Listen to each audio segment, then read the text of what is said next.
Pa to mi opet od oca nekako, on je navijao za Zvezdu i prenio na nas. U pola su navijači bili. Da.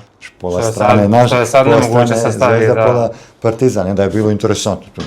Od tuča navijača do prekida policije, svašta smo doživjeli. Kao počeo je mjesec, do kad da očekujemo prvu platu. I oni kao svi prebledili, vidim ja neugodno im, šta je sad, ja kažem, pa kao jeste bili u banci, jeste kao kako nije legla.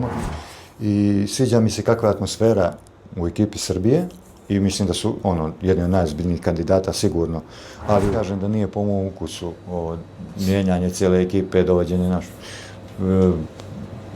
Biće jako interesantno. Imao sam prilike recimo da čuvam u Albi kad sam bio Rudija Fernandeza, ništa. Ono što je sigurno za mlade igrače da rad nikad ne smije da prestane i da rad mora da se povećava. Bitno je da taj rad bude stručan, pismen rad.